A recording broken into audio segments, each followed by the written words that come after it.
Assalamualaikum warahmatullahi wabarakatuh. Alhamdulillah, salatu wassalamu ala rasulillah, amma ba'd. Kaum muslimin yang dirahmati Allah subhanahu wa ta'ala, materi yang disampaikan di dalam muzakarah antara Ustadz Salman Ali versus duo Aswaja, yaitu Ustadz Engku dan Kiai Hidayat Nur, ini cukup mencengangkan. Khususnya apa yang disampaikan oleh Ustadz Salman Ali, fakta-fakta yang disampaikan oleh Ustadz Salman Ali. Ada beberapa komentar di postingan sebelumnya yang kami posting tentang dialog Ustadz Salman Ali versus dua Aswaja ini. Ada yang memberikan komentar bahwasanya Ustadz Salman Ali di dalam dialog tersebut mengaku bukan Wahabi. Akan tetapi Wahabi yang ada di Indonesia ini mengatakan bahwasanya Ustadz Salman Ali adalah Wahabi. Jadi memang ada bagian di dalam dialog tersebut ketika Ustadz Salman Ali ditanya apakah beliau Wahabi atau bukan, maka beliau menjawab bukan. Kemudian ketika ditanya apa akidah beliau, maka beliau menjawab bahwasanya beliau adalah Asy'ariyah. Nah, bagaimana mendudukkan statement Ustadz Salman Ali ini agar tidak salah paham? Yang pertama, definisi Wahabi itu sendiri yang bagaimana? Kita masih ingat gagasan dari PBNU yang meminta pemerintah untuk melarang aliran Wahabi berkembang di Indonesia. Dan ini kurang lebih terjadi 3 bulan yang lalu, yang kami juga sempat membahas permasalahan tersebut. Yang kemudian setelah viralnya pemberitaan tersebut, PBNU membuat klarifikasi bahwasanya yang dimaksud adalah Wahabi yang ada dan berkembang di Timur Tengah yang menjadi ideologi kelompok ISIS, kelompok radikal ISIS. Nah, dari sini kita ketahui bahwasanya dengan penjelasan dari PBNU tersebut, bisa saja kemudian seseorang ketika ditanya apakah Anda Wahabi atau bukan, maka dijawab bukan. Karena definisi Wahabi itu sendiri tidak jelas yang seperti apa. Akan tetapi yang ma'ruf yang di Indonesia ini, yang disebut oleh mereka sebagai Salafi Wahabi itu adalah orang-orang yang mereka tidak mau yasinan, tahlilan, maulidan, Isra Mi'raj, kemudian sholawat bid'ah, ziarah kubur dengan mengalap berkah ke kuburan orang-orang soleh dan sebagainya. Itu yang mereka sebut dengan Wahabi. Nah, ketika Ustadz Salman menjawab bukan Wahabi, maka itu wajar. Karena definisi Wahabi itu sangat tidak jelas. Dan nama Wahabi itu sendiri adalah buatan musuh-musuh dakwah Syekh Muhammad bin Abdul Wahab. Terutama orang-orang kafir dan orang-orang yang tidak suka dengan berkembangnya dakwah tauhid. Kemudian pengakuan dari Ustadz Salman Ali bahwasanya beliau adalah Asy'ariyah, ini juga benar.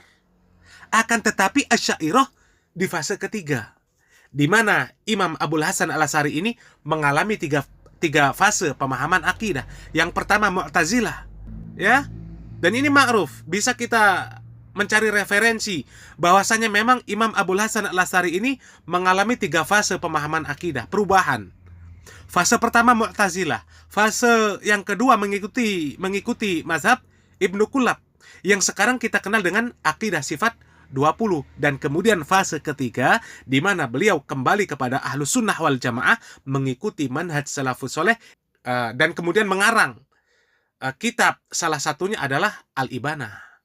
Dan kemudian ketika Ustadz Salman ini mengatakan bahwasanya dirinya adalah Asy'ariyah, maka benar.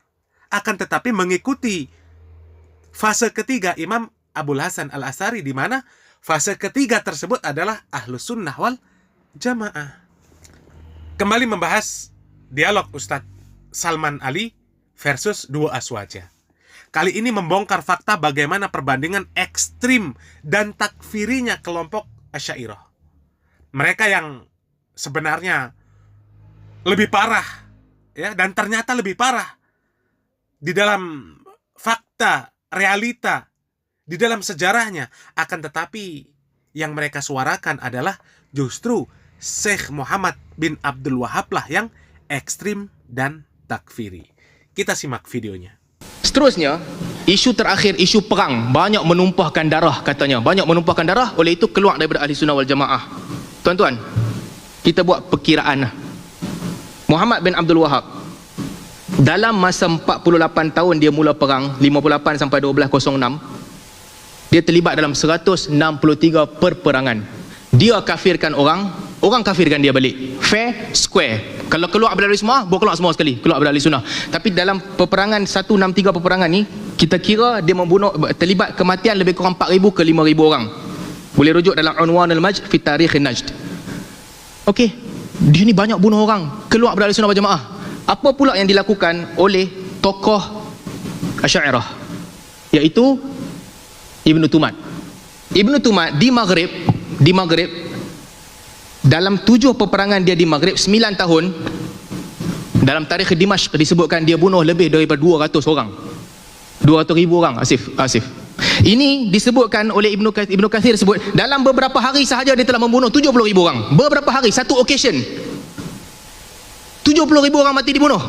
Mula-mula dia perang di satu perkampungan orang yang minum arak. Disebutkan dalam tarikh Dimashq dengan tafsir. Orang tu minum arak, dia perangi mereka sehingga mereka tak minum arak. Kemudian dia pergi ke perkampungan kedua, dia isytiharkan perang kepada raja di tempat tu.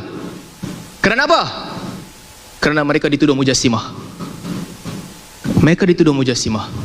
Bahkan ramai penulis sejarah yang mengatakan bahawa mereka itu hanya mengikut nas. Kerana tuduhan mujassimah, ratusan ribu nyawa telah dibunuh oleh Ibn Tumat. Tak apa, saya tak ada masalah, saya tak nak kaitkan dengan Ibn Tumat, tak apalah, tak mau. Tapi tak adil lah kalau kamu hentam Wahabi habis-habisan, sedangkan ini kamu angkat sebagai tokoh. Buku Ibn Tumat ni siapa cetak ni? Aqidah Mursyidah tulisan Ibn Tumat, dicetak oleh ASWJ ni. Lambang siapa ni? Kamu angkat orang ni sebagai tokoh. Kamu hentam orang lain yang terlibat dalam perang. Macam mana ni? Seterusnya, itu peperangan yang berlaku antara Ibn Tumat. Dan kita kena faham satu benda, ideologi keganasan tidak ada kaitan secara langsung, bukan kaitan secara langsung dengan akidah ataupun mazhab seseorang. Sebab keganasan ini cross mazhab. Jangan tertipu, jangan menjadikan kelompok minoriti di mana-mana sebagai sasaran untuk kata kelompok ni lah pengganas, kelompok inilah yang selalu melakukan keganasan. Ni kena jaga. Siapa ada kawan polis, bagi tahu, berhati-hati.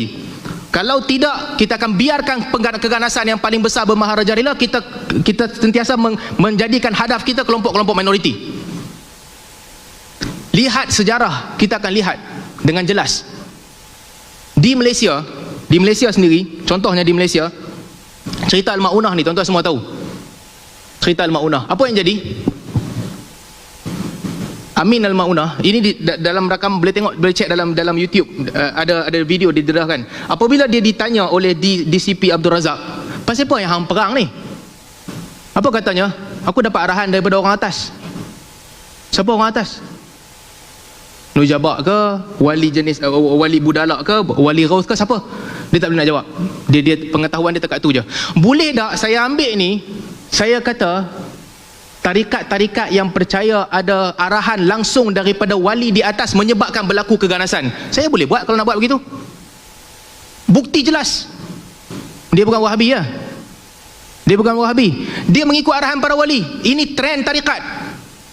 Tapi tak adil lah kalau saya letakkan kesalahan pada keseluruhan tarikat di atas kefahaman orang yang salah faham. Demikian juga di sebelah sana juga mesti berlaku adil. Kalau bunuh orang ni tuan-tuan, nak cerita pasal bunuh orang, tersilap page. Tuan-tuan bayangkanlah, dia pun marah kan, Muhammad Abdul Wahab terlibat dalam perang, bunuh orang. Dalam 9 tahun dia bunuh berapa orang tadi? 4,000, 5,000 orang. Ni saya nak cerita dalam satu occasion, seminggu satu occasion. Di Medan Raba'ah di Mesir, 2,000 orang terbunuh, ataupun kurang sikit, 2,000 orang dalam satu occasion, seminggu. Okey, siapa yang menghalalkan perbuatan ini? Ali Jumaah, Mufti Ali Jumaah. Apa katanya? Bunuh lagi orang ikhwan, tak apa. Saya boleh faham dan saya boleh justify fatwa Dr. Ali Jumaah. Walaupun dia salah pada ketika itu, memang salah, dah lah jatuhkan kerajaan yang sah, junta tentera jatuhkan, tentera bunuh orang, mufti pergi kata tak apa, bunuh lagi ikhwan. Kerajaan tu dilantik dengan undi.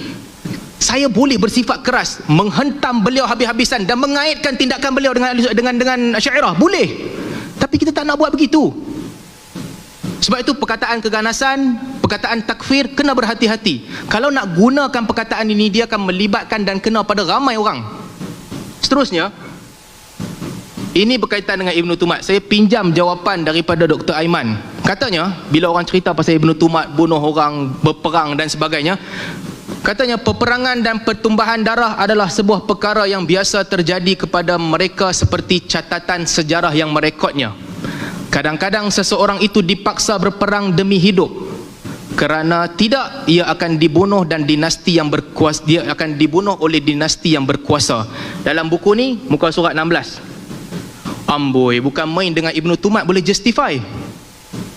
Zaman dia berbeza, keadaan dia berbeza, jadi kita kena menerimalah perbezaan itu. Dengan Ibn Tumat boleh, saya tak kisah. Tapi dengan Muhammad bin Abdul Wahab kenapa tak boleh?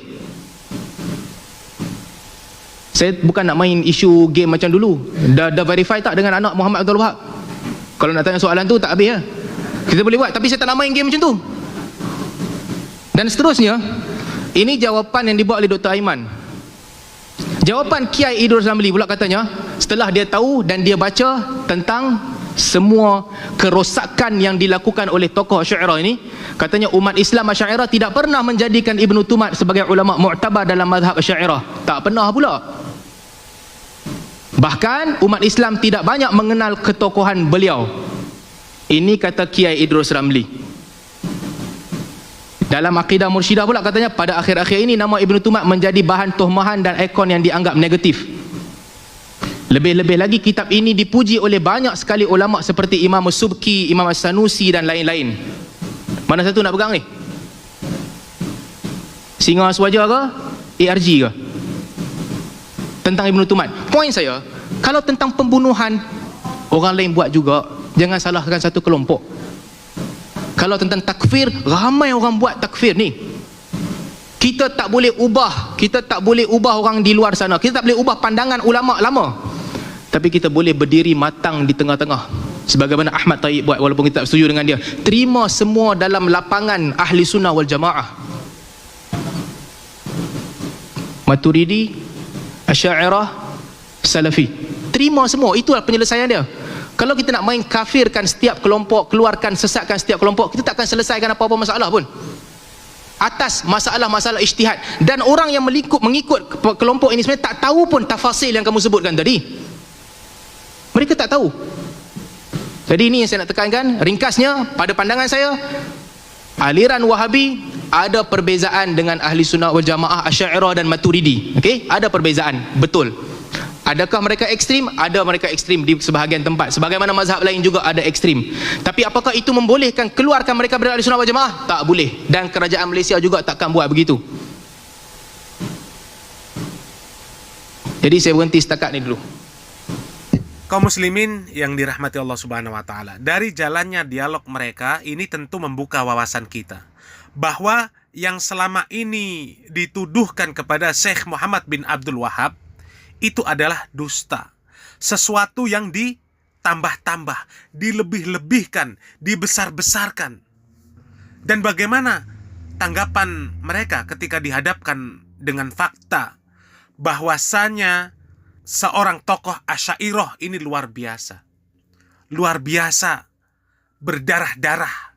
Seperti judul buku sekte berdarah Salafi Wahabi. Jadi berdarah-darah. Al-Imam Ibnu Katsir menjelaskan bahwasanya di satu tempat saja Ibnu Tumat ini yang seorang Asy'ariyah melayangkan 70.000 nyawa hanya dalam beberapa hari. Sementara Syekh Muhammad bin Abdul Wahab ini 48 tahun hanya 4 sampai dengan 5.000 nyawa. Dan ini dijelaskan oleh Ustadz Salman Ali dan tidak terbantahkan oleh Ustadz Engku dan Kiai Hidayat Nur. Luar biasa. Belum lagi bahasan tentang wali yang juga ternyata subur di negeri Malaysia. dijelaskan oleh Ustadz Salman. Banyak sekali ternyata. Dan ternyata ada sejarah yang mengatakan bahwasanya ada seorang yang kemudian diperintahkan oleh para atasan, yaitu para wali, untuk melakukan pertumpahan darah. Jadi yang seperti itu, Ustadz Salman menyampaikan bahwasanya seandainya beliau mau mengangkat permasalahan yang seperti itu, beliau bisa saja untuk mengangkat, ya kan? Akan tetapi memang luar biasa dakwah yang dibawa oleh para dai yang mereka disebut Salafi Wahabi itu luar biasa. Dengan adanya data dan fakta yang seperti itu pun, mereka tidak pernah menjadikannya sebagai bahan untuk menyudutkan orang-orang Asy'ariyah. Mereka hanya menjelaskan bagian-bagian penyimpangannya saja. Menjelaskan bagian-bagian yang menyimpang agar saudara sesama muslim itu bisa sama-sama selamat. Sama-sama beragama sesuai dengan Al-Quran dan Sunnah di atas pemahaman para salafus soleh. Dan tentu ini berbeda dengan kelompok yang selalu menuduh dakwah yang dipelopori oleh Syekh Muhammad bin Abdul Wahab ini sebagai dakwah yang ekstrim, takfiri. Dan seandainya mereka berkuasa, orang-orang Wahabi ini akan membantai semua Ahlus Sunnah dan sebagainya. Ini fitnah yang luar biasa. Dan menarik juga Ustadz Salman Ali menyentil nama Idrus Romli. Yang tentu kita tahu fitnah-fitnah yang dilontarkan Idrus Romli ini luar biasa. Mengatakan Wahabi anti solawat, anti ziarah kubur, tidak mau mendoakan orang yang sudah mati. Kemudian dikatakan naudzubillah min dalik, mengajarkan anak untuk durhaka kepada orang tuanya dan sebagainya. Naudzubillah min dalik. Dan ternyata Idrus Romli ini bersembunyi ketika dihadapkan sejarah Ibnu Tumart. Mengatakan bahwasanya Ibnu Tumart ini tidak dikenal di kalangan Asy'ariyah. Padahal yang dijelaskan oleh Ustadz Salman Ali bahwasanya ma'ruf, bahwasanya Ibnu Tumart itu dijadikan tokoh oleh kalangan Asy'ariyah. Apakah mungkin takut terkuak fakta yang sebenarnya dan kemudian malu untuk mengakui bahwasanya ada Ibnu Tumart, seorang tokoh Asy'ariyah yang ekstrim dan takfiri? Akan tetapi begitulah. Ketika terjadi yang seperti itu, bisa saja kemudian berkelit mengatakan bahwasanya yang seperti Ibnu Tumart itu adalah oknum. Kemudian peperangan yang terjadi itu adalah karena politik. Padahal dijelaskan sebelumnya, di postingan sebelumnya, dijelaskan oleh Ustadz Salman Ali bahwasanya peperangan yang terjadi bukan karena politik, akan tetapi karena takfiri, karena mengatakan kelompok Rabithah itu mujassimah, padahal mereka sama-sama Asy'ariyah. Begitu juga kejadian-kejadian yang sudah lalu. Ketika ada yang mencetak uang palsu, mengedarkan uang palsu, maka disebutlah oknum. Yang joget-joget, tidak senonoh di acara maulid, dikatakan oknum. Yang berbuat asusila, dikatakan oknum. Memang itu adalah oknum, akan tetapi cukup banyak yang seharusnya itu menjadi bahan koreksi, menjadi bahan untuk memperbaiki. Kondisi pemahaman umat ini harus diperbaiki agar kemudian bisa sadar dan tidak menebar fitnah, mengikuti jejak orang-orang Syiah yang dikatakan oleh Profesor Ahmad Zahro bahwasanya Syiah adalah musuh bebuyutan orang-orang Wahabi. Semoga apa yang kami sampaikan bermanfaat. Barakallahu fikum. Wassalamualaikum warahmatullahi wabarakatuh.